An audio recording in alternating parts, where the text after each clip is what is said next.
በስመ አብ ወወልድ ወመንፈስ ቅዱስ አሐዱ አምላክ አሜን። የተወደዳችሁ የልዑል እግዚአብሔር ቤተሰቦች የእናታችን የቅድስት ድንግል ማርያም የአስራት ቃል ኪዳን የበረከት ልጆች የጻድቃን የሰማዕታት ወዳጆች በወደደንና ባፈቀረን በልዑል እግዚአብሔር ፍጹም ሰላም እላችኋለሁ። እንደምን ዋላችሁ? እንደምን ለይሳ ደረሳችሁ?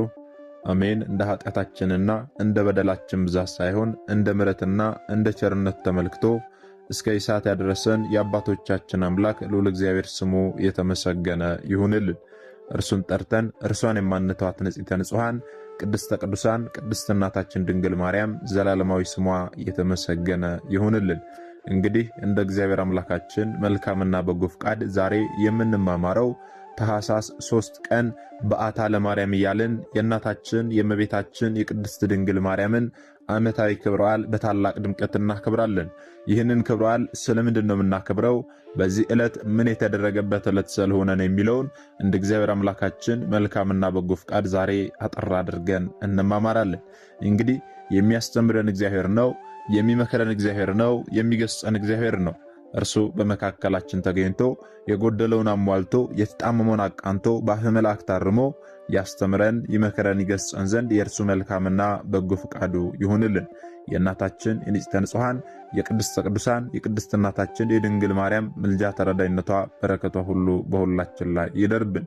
እንግዲህ ወደ ዛሬ ትምህርታችን ስንገባ ታዲያ ታኅሳስ 3 ቀን የእናታችን የእመቤታችን የቅድስት ድንግል ማርያምን ዓመታዊ ክብረ በዓል በዓታ ለማርያም እያልን በታላቅ ድምቀት እናከብራለን።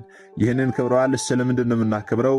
በዚህ ዕለት ምን የተደረገበት ዕለት ስለሆነ ነው ስንል ታኅሳስ 3 ቀን አምላክን የወለደች እመቤታችን ቅድስት ድንግል ማርያም 3 ዓመት ሲሆናት ወደ ቤተ መቅደስ የገባችበት ዕለት ነው። ምክንያቱም እርሷ ለእግዚአብሔር የስለት ልጅ ነበረችና ማለት ነው። ስለዚህ ዛሬ ታኅሳስ 3 ቀን በዓታ ለማርያም ብለን የምናከብረው እናታችን እመቤታችን ቅድስት ድንግል ማርያም ወደ ቤተ መቅደስ የገባችበትን ዕለት ነው። ታዲያ ቤተ መቅደስ የገባችበት ዕለት ነው ብቻ ብለን ማለፍ ሳይሆን እንዴት እንደገባች ማወቅ ያስፈልጋልና ታሪኩን ከብዙ በጥቂቱ አጠር አድርገን እንመለከታለን። እንግዲህ የእናታችን የቅድስት ድንግል ማርያም ወላጅ እናት ቅድስት ሐና ትባላለች። እናታችን ቅድስት ሐናም አድጋ ለአካለ መጠን ስትደርስ ከቤተ መንግሥት ወገን ከነ ቅዱስ ዳዊት ወገን ከሆነው ከቅዱስ ኢያቄም ጋር አጋቧት። እነዚህ ቅዱሳን ኢያቄምና ሐና በአንድነት ተጋብተው ሲኖሩ ልጅ አጡ።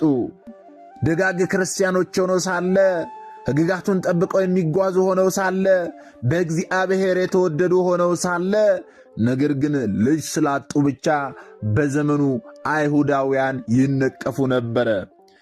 በዘመኑ ደግሞ ልጅ ያጣን ሰው ኃጥአነ በረከት ወይም ደግሞ የእግዚአብሔር ጸጋ የራቃቸው ናቸው ተብለው ይገፉ፣ ይናቁ፣ ይሰደቡ ስለነበረ አይሁዳውያን እናታችን ቅድስት ሐናንና አባታችን ቅዱስ ኢያቄምን የእግዚአብሔር ጸጋ የራቃቸው እነዚህ ልጅ የማይወልዱ ድንጋዮች እያሉ ይስቁባቸው፣ ይሳለቁባቸው፣ ይነቅፏቸው ነበረ። ቅዱሳን ኢያቄምና ሐና ግን ልጅ በማጣታቸው ነቀፌታ ሲደርስባቸውም ስለነበረ እጅጉን ያዝኑ ነበረ። ወደ ፈጣሪ ዘወትር ልጅ ስጠን ብለው ያለቅሱ ያነቡ ነበረ። ዕድሜያቸው ሄዶ ነበረ። ዕድሜያቸው በሄደም ቢያረጁም እንኳን ግን የእነርሱ አምላክ የነሳራ አምላክ ነውና የአብርሃም አምላክ ነውና፣ አዎ የለመኑትን የማይነሳ አምላክ ነውና አንድ ቀን ልጅ ይሰጠን ይሆናል ብለው ቅዱሳን ሐናና ኢያቄም በእግዚአብሔር ላይ ተስፋ አልቆረጡም። ልጅ አጣን ብለው ልጅ ይሰጣል ወደ ተባለበት ቦታ ሁሉ መሄድን አልፈለጉም። ሌላ አማራጮችን መጠቀምም ወደ አይምሯቸው አልመጣም። እግዚአብሔርንና እግዚአብሔርን ብቻ አምነው ተማምነውበት ከዕለታት በአንድ ቀን ልጅ ይሰጠን ይሆናል ብለው ወደ እግዚአብሔር ያዝኑ ይጸልዩ ነበር። ወገኖቼ ዛሬ በዚህ ዘመን ልጅ የሌለን ሰዎች ከቅዱሳን ኢያቄምና ሐና የምንማረው ነገር አለ። ምንድን ነው የምንማረው ስንል ዛሬ እግዚአብሔር አምላክን ልጅ ስጠን ብለን እንማጸነውና በሳይንሱ መንገድ በዚህ በኩል ልጅ ይሰጣል ሲባል ወደዛ የምንሄድ ሰዎች አለን። ወደ ጥንቆላ ቦታ የምንሄድ ሰዎች አለን። ሃይማኖታችንን እንኳን እስከ መቀየር ድረስ የምንደርሳለን ልጅ ለመውለድ ብለን ብቻ ማለት ነው። ነገር ግን ወገኖቼ የተባረከ ፍሬን የሚሰጠው እግዚአብሔር አምላክ ብቻ ነው። ሌላ አማራጮችን አትመልከቱ። እርሱን አምናችሁ ተማምናችሁበት እግዚአብሔርን ብቻ ስጠን በሉት። የለመኑትን የማይነሳ አምላክ በስተርጅና ዕድሜያችሁም ቢሆን ዕድሜያችሁ ገፍቶም ቢሆን እንኳን ልጅን ይሰጣቸዋል። ቅዱሳን ኢያቄምና ሐና ዕድሜያቸው አርጅቶ ቢሆንም እንኳን ያ ሁሉ ነቀፌታ የደረሰባቸውም ቢሆን እንኳን እግዚአብሔር አምላክን ልጅ ስጠን ብለው ከመማፀን ውጭ ሌላ ነገርን አላደረጉም። እንደውም ከዕለታት በአንደኛው ቀን ወደ ቤተ እግዚአብሔር ሄደው ሲጸልዩ ሲያዝኑ አሉ። ሐዘናቸው እንደምንድን ነው ቢሉ ቅዱስ ኢያቄም እንዴት አዘነ? ጌታችንን ምን ብሎ ጠየቀው ካለን ቅዱስ ኢያቄም እንዲህ አለ። አቤቱ ጌታ ሆይ፣ የአባቶቼ የእስራኤል አምላክ ሆይ፣ እኔ ባሪያህ እለምንሃለሁ፣ አትጣለኝ፣ አትናቀኝ፣ ጸሎቴን ስማኝ፣ ፈቃዴን ፈጽምልኝ። ለዓይኔ ማረፊያ ለልቤ ተስፋ የሚሆን የተባረከ ወንድ ልጅ ወይም ደግሞ የተባረከች ሴት ልጅን ስጠኝ ብሎ ሲለምኑ አለ። ልብ በሉ ወገኖቼ፣ እዚህ የቅዱስ ኢያቄም ጸሎት ላይ ምን አለ? ለዓይኔ ማረፊያ ለልቤ ተስፋ የሚሆን የተባረከ ልጅን ስጠኝ ብሎ ነው የጸለየው። ዛሬስ እኛ ምን ብለን ይሆን የምንጸልየው? የተባረኩ ልጆችን ስጠን ብለን ነው የምንጸልየው ወይንስ ደግሞ ልጅ ብቻ ስጠን ብለን ነው የምንጸልየው?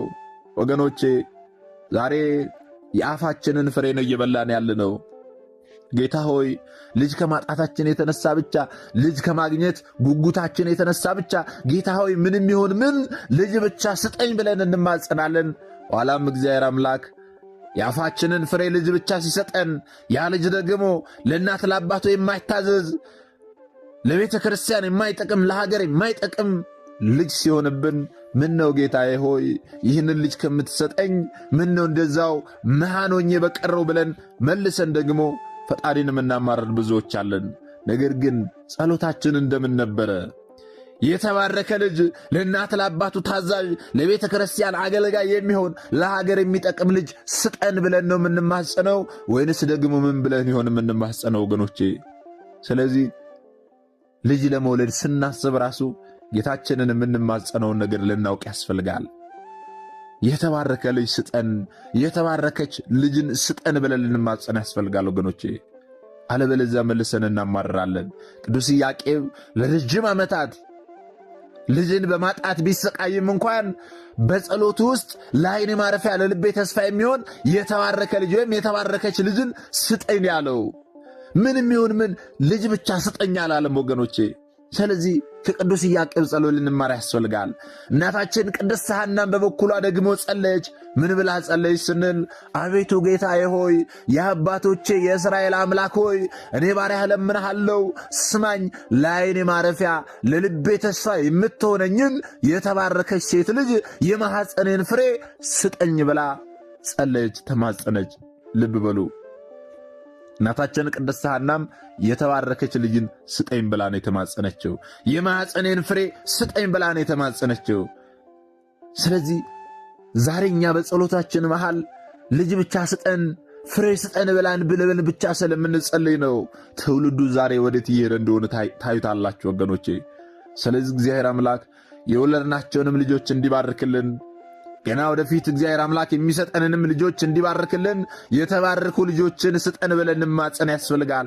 የተወለዱትንም ባርክልን፣ የተባረኩ ልጆች አድርግልን ብለን ልንማጸን ያስፈልጋል ወገኖቼ። ታዲያ ቅዱሳን ኢያቄምና ሐና ይህንን ጸሎት ሲጸልዩ ውለው ወደ ቤታቸው ሲመለሱ ሳሉ፣ ሲያዝኑ፣ ሲጸልዩ፣ ሲተክዙ ውለው ወደ ቤታቸው ሲመለሱ ሳሉ አንድ ነገር በመንገድ ላይ ተመለከቱና እናታችን ቅድስት ሐና እጅጉኑ አምርራ አለቀሰች።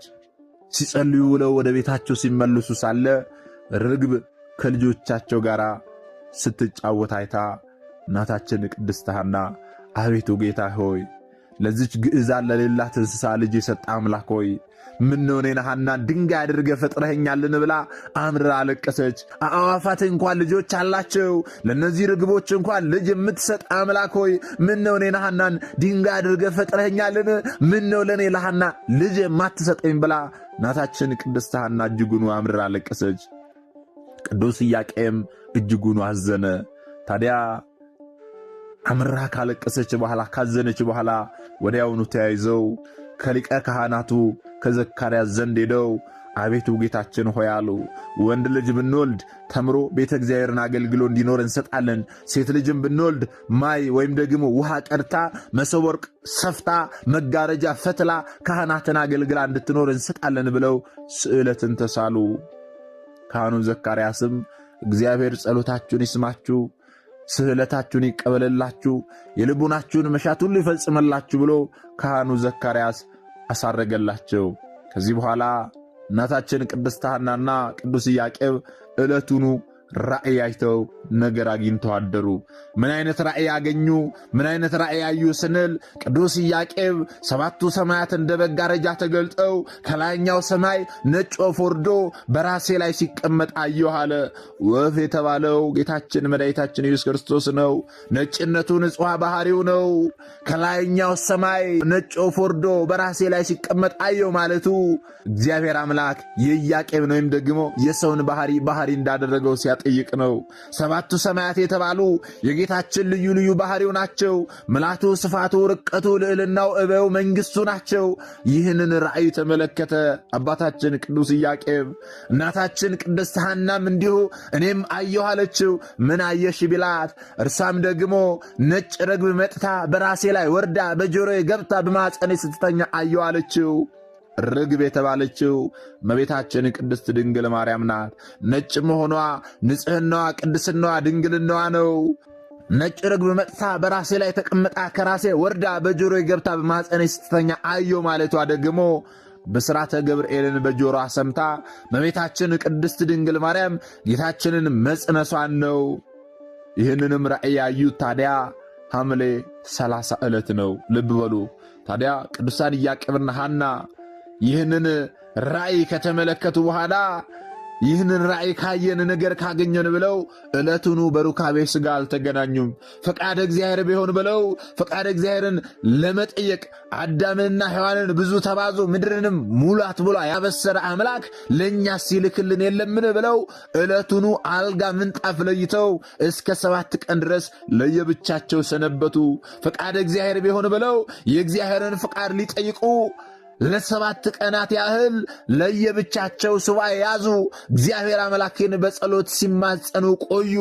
ታዲያ በነሐሴ በ7ኛው ቀን ከሰው የበለጠች ከመላእክት የከበረች ደግ ፍጥረት ትወልዳላችሁና ዛሬ በሩካቤ ሥጋ ተገናኙ ብላችኋል ጌታ ብሎ መልአኩ ለሐና ነገራት። በፈቃደ እግዚአብሔር በብስራተ መልአክ እመቤታችን ቅድስት ድንግል ማርያም ነሐሴ 7 ቀን ከቅዱሳን ኢያቄምና ሐና ተጸነሰች። እመቤታችን ከተጸነሰች በኋላ አይሁድ ቀንተው ተነሱባቸው። ከቅናትም የተነሳ ሊገድሏቸው ይፈልጓቸው ነበረ። በመልአኩ ትእዛዝ ሸሽተው በሊባኖስ ተራራ ላይ እመቤታችን ቅድስት ድንግል ማርያም በተጸነሰች በ9 ወር ከ5 ቀን የግንቦት መባቻ ዕለት ወይም ደግሞ ግንቦት 1 ቀን በሊባኖስ ተራራ ላይ እመቤታችን ቅድስት ድንግል ማርያም ተወለደች። ታዲያ የእመቤታችን ዕድሜ 3 ዓመት ሲሞላው ጠቢቡ ሰለሞን ሰነፎች ደስ አያሰኙትምና ለእግዚአብሔር ስዕለት በተሳልክ ጊዜ ትፈጽመው ዘንድ አትዘግይ፣ የተሳልከውን ፈጽመው፣ ተስለህ የማትፈጽም ከሆነ ባትሳል ይሻልሃል ብሎ በመጽሐፈ መክብብ ምዕራፍ 5 ቁጥር 4 ላይ እንደተናገረ ይህንን የተናገረውን ቃል በማሰብ ባሏ ኢያቄምን እናታችን ቅድስት ሐና ይህች ብላቴና የብፅዓት ገንዘብ ናት፣ የስዕለት ልጅ ናትና ሄደን ወስደን ለቤተ እግዚአብሔር እንስጣት አለችው። በዚህ መጽሐፈ መክብብ ምዕራፍ 5 ቁጥር 4 ላይ ስትመለከቱ ለእግዚአብሔር ስዕለት በተሳልክ ጊዜ ትፈጽመው ዘንድ አትዘግይ፣ የተሳልከውን ፈጽመው፣ ተስለህ የማትፈጽም ከሆነ ባትሳል ይሻልሃል ይላል። ልብ በሉ። ዛሬ ስንቶቻችን የእግዚአብሔርን ስዕለት አስቀርተን ይሆን? ሳይኖረን ሳለን እንዲኖረን እንጸልያለን፣ እንሳላለን። ሲኖረን ደግሞ ያሳዝነንና ስዕለታችንን መፈጸም ያቃተን ስንቶቻችንን። መጽሐፍ ቅዱስ የሚነግረን ግን የማንፈጽም ከሆነ ተስለን ስዕለታችንን የማናስገባ ከሆነ ባንሳል እንደምሻለን ይነግረናል። ምክንያቱም እኛ የተሳልነው የምናደርገው ነገር ለእግዚአብሔር የሚጨምርለት የሚቀንስበት ነገር ኖሮ አይደለም።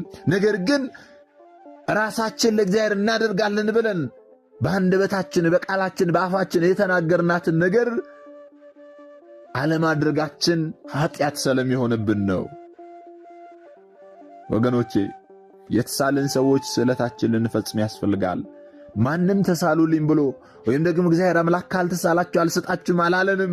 ነገር ግን ራሳችን ወደን ፈቅደን ይህንን ካደረክልኝ ለክብር መገለጫ ይህንን አድርግልሃለሁ ብለን በራሳችን አንደበት ለእግዚአብሔር ቃል የገባነውን ነገር ልናደርግ ያስፈልጋል።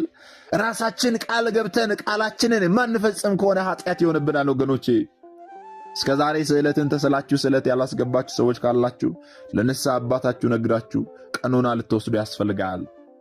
ስዕለታችሁን ተስላችሁ ደግሞ የደረሰላችሁ ሰዎች አሁኑኑ ፈጥናችሁ ሳትዘገዩ ስዕለታችሁን ልትፈጽሙ ያስፈልጋል። ወገኖቼ ከቅዱሳን ኢያቄምና ሐና የምንማረው ይህንን ነው። ቅዱሳን ኢያቄምና ሐና አስቀድመው ስዕለትን ተስለው ነበረ። 3 ዓመት ሲሆናት ደግሞ ስዕለታቸውን እንዲፈጽሙ ወስደን ለቤተ ክርስቲያን እንስጣት አለች እናታችን ቅድስት ሐና።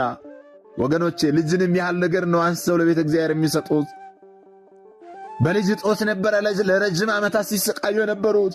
ነገር ግን ራሳቸው በአንደበታቸው ሄደው ወንድ ልጅ ብትሰጠን ለቤተ እግዚአብሔር አገልጋይ እንዲሆን እንሰጣለን፣ ሴት ልጅን ብትሰጠን ማይቀርታ ፈትላ ካህናትን እያገለገለች እንድትኖር እንሰጣለን ብለው ራሳቸው ስዕለትን ተስለው ነበርና ስዕለታቸው መፈጸም ግድ ነውና 3 ዓመት ሲሆናት ለቤተ እግዚአብሔር ወስደን እንስጣት አለችው እናታችን ቅድስት ሐና።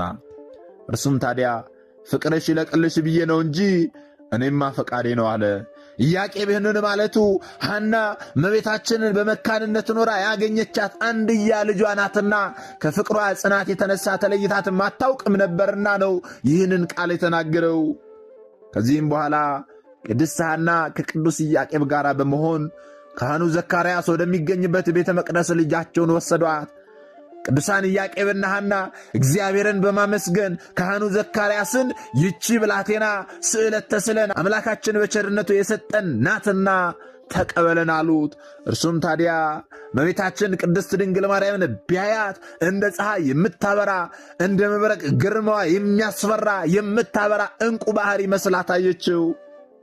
በዚህ ጊዜ ካህኑ ዘካርያስ በአድናቆት ይቺን የመሰለች ፍጥረት ምን እናድርጋታለን? ምን እናበላታለን? ምንስ እናጠጣታለን? ምንስ እናነጥፍላታለን?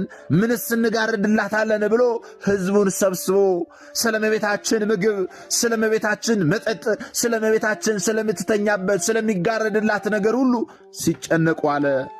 ሕዝቡን ሰብስቦ ካህኑ ዘካርያስ ይህቺን ለመሰለች ፍጥረት ምን እናበላታለን? ምን እናጠጣታለን? ብለው ከሕዝቡ ጋር ሆነ ሲጨነቁ አሉ። ልብ በሉ ወገኖቼ። ታዲያ ካህኑ ዘካርያስ ሕዝቡን ሰብስቦ ስለ እመቤታችን ምግብና መጠጥ ሲጨነቅ ሳለ ለእስራኤል ደመና ጋርዶ መናን ያወረደ አምላክ፣ ለኤልያስም በመልአኩ እጅ በመሶበ ወርቅ ኅብስት የመገበ አምላክ፣ ለዕዝራ ሱቱኤልም በመልአኩ በቅዱስ ኡራኤል እጅ መልኩ እሳት የሚመስል ጽዋዓ ልቦና ያጠጣው ልዑል እግዚአብሔር ለእናትነት ወደ መረጣት ወደ እናቱ መልአኩ ቅዱስ ፋኑኤልን ላከላት። ልብ በሉ ወገኖቼ። መልአኩ ቅዱስ ፋኑኤልም ታዲያ ኅብስት ሰማያዊ ጽዋዓ ሰማያዊ ይዞ ከሰማይ ወረደ።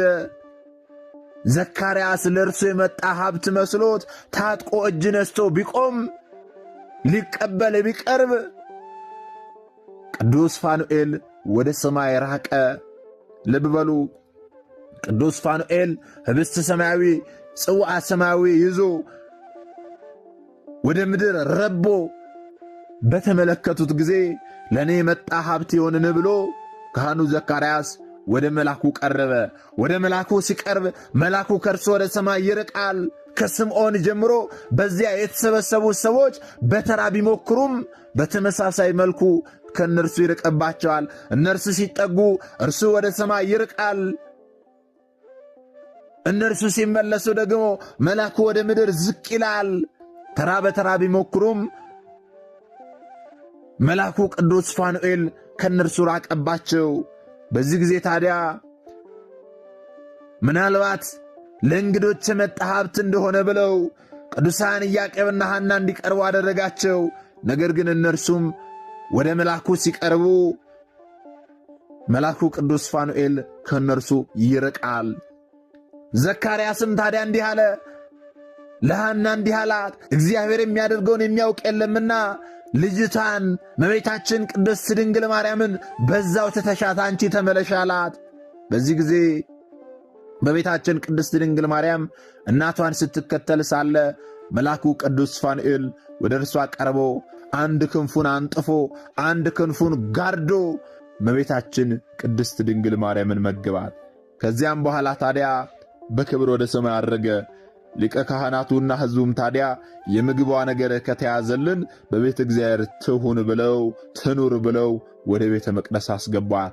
እናታችን እመቤታችን ቅድስት ድንግል ማርያም ታኅሳስ 3 ቀን ወደ ቤተ መቅደስ ገባች። ወደ ቤተ መቅደስ ሲያስገቧት ደግሞ የምግቧ ነገር አስጨንቋቸው ስለነበረ ሕዝቡንም እንዲሁም ደግሞ ካህኑ ዘካርያስንም ምን እናበላታለን ምን እናጠጣታለን ብለው ጨንቋቸው ስለነበረ ይቺን የ3 ዓመት ሕፃን ልጅ ምን እናጠጣታለን ምን እናበላታለን ብለው ጨንቋቸው ስለነበረ ቅዱስ ፋኑኤል ከሰማይ ወርዶ ለእመቤታችን ለቅድስት ድንግል ማርያም መናን ሲመግባት ተመልክተው የምግቧ ነገር ከተያዘልን ዘንዳ በቤተ እግዚአብሔር ትኑር ብለው ወደ ቤተ እግዚአብሔር አስገቧት።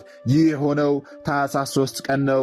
ዛሬ የምናከብረው ክብረ በዓል ንጽሕተ ንጹሐን ቅድስተ ቅዱሳን ከተመረጡ የተመረጠች ከተለዩ የተለየች ከከበረው የተከበረች እመቤታችን ቅድስት ድንግል ማርያም ከእናቷ ከቅድስት ሐናና ከአባቷ ከቅዱስ ኢያቄም በእግዚአብሔር ቅዱስ ፍቃድ ከተወለደችበት ዕለት ከግንቦት 1 ቀን ጀምሮ በወላጆቿ ቤት ለ3 ዓመታት ከኖረች በኋላ ወደ ቤተ መቅደስ የገባችበትን ዕለት ነው የምናከብረው። በዓታ ለማርያም ብለን የምናከብረው ይህንን ታላቅ ክብረ በዓል ነው ወገኖቼ። ቤተ ክርስቲያናችንም ይህንን ክብረ በዓል በታላቅ ድምቀት ታከብራለች።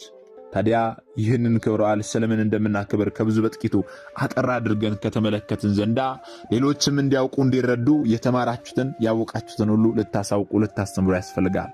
ምክንያቱም እኛ የተማርነውን አስተምረን ቢሆን እኛ ያወቅነውን አሳውቀን ቢሆን ኖሮ ማንም ሀብተ ወልድና ስመ ክርስትና ሰጥታ ማኅተብ በአንገቱ ላይ ካሰረችበት ከቅድስት ቤተ ክርስቲያን ወጥቶ ወደ ሌሎች ሃይማኖት ተቋማት ባልሄደ ባልገባ ነበረ። ነገር ግን እኛ የተማርነውን ስለማናስተምር ያወቅነውን ስለማናሳውቅ ብዙ እህቶቻችንና ወንድሞቻችን እየሳቱ ነው ያሉትና የሳቱትንም ለመመለስ ያሉትንም ለማጽናት አሁን ላይ የተማርነውን ወደፊትም የምንማረውን የቤተ ክርስቲያናችንን አስተምሮ ልናስተምር ያስፈልጋል ማለት ነው። ይህን እንድናደርግ ደግሞ እርሱ አምላካችን መድኃኒታችን ኢየሱስ ክርስቶስ ሁላችንን ይርዳን። ምናልባት ደግሞ ዛሬ ገና ወደዚህ መንፈሳዊ ቻናል የመጣችሁ ሰዎች ካላችሁ ከዚህ በፊት የተማማርነውም ከዚህ በኋላ የምንማማረውም መንፈሳዊ አስተምሮች ወደ እናንተ እንዲደርሱ ከፈለጋችሁ ሰብስክራይብ አድርጋችሁ የደወል ምልክቱን መጫን ይኖርባችኋል። ምክንያቱም ይህ ቴክኖሎጂ ያመጣው ስርዓት ነው፣ እኔ ያልኩት አይደለም። ይህንን ካደረጋችሁ ዕለት ዕለት ከዚህ የሚለቀቁ አስተምሮች ወደ እናንተ ይደርሳሉ። ይህንን ካላደረጋችሁ ደግሞ ዛሬ እንደ አጋጣሚ እናስተምሮ ሰምታችሁ ነው ይችላል፣ በቀጣይ ከዚህ የሚለቀቁ አስተምሮች ወደ እናንተ አይደርሱም ማለት ነው። ስለዚህ ወደ እናንተ እንዲደርሱ ከፈለጋችሁ ሰብስክራይብ አድርጋችሁ የደወል ምልክቱን መጫን ይኖርባችኋል ማለት ነው። መርሃ ግብራችንን ከመጨረሳችን አስቀድሞ አንድ መልእክት ወደ እናንተ አስተላልፋለሁ። ይህ መልእክት ምንድነው ካላችሁኝ፣ እንደሚታወቀው በዚህ መንፈሳዊ ቻናል ላይ በአመት 3 ታላላቅ የበረከት ስራዎች ይሰራሉ። እነዚህ 3 ታላላቅ የበረከት ስራዎች በማቴዎስ ወንጌል ምዕራፍ 25 ላይ የተጠቀሱ ጌታችን መድኃኒታችን ኢየሱስ ክርስቶስ ለፍርድ በሚመጣበት ጊዜ የሚጠይቀንን ጥያቄዎች ለመመለስ የተዘጋጁ ናቸው። ይህንንም መሰረት በማድረግ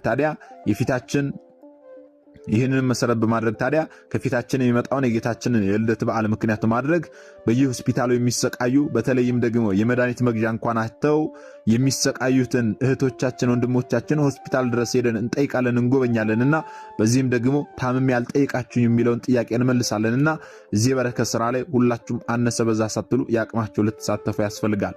የ100 ብር ቻሌንጅ ብለን ጀምረናል። ሁላችሁም ከ100 ብር ጀምሮ ያቅማችሁን የቻላችሁትን እያደረጋችሁ እዚህ በረከት ስራ ላይ መሳተፍ ትችላላችሁ ማለት ነው። እንዴት ነው መሳተፈው፣ በምን አካውንት ነው መሳተፈው እያላችሁ የምትጠይቁ ሰዎች የዚህ ቪዲዮ የኮሜንት መጀመሪያ ቦታ ላይ ሊንክ አስቀምጥላችኋለሁ። ያንን ሊንክ ስትጫኑ ሙሉ ዝርዝር መረጃው በጽሁፍ ይመጣላችኋል። ያንን አንብባችሁ እዚህ የበረከት ስራ ላይ መሳተፍ ትችላላችሁ ማለት ነው። እግዚአብሔር አምላካችን ሁላችንንም የበረከቱ ተካፋዮች ያድርገን። ወስብሐት ለእግዚአብሔር ወለወላዲቱ ድንግል ወለመስቀሉ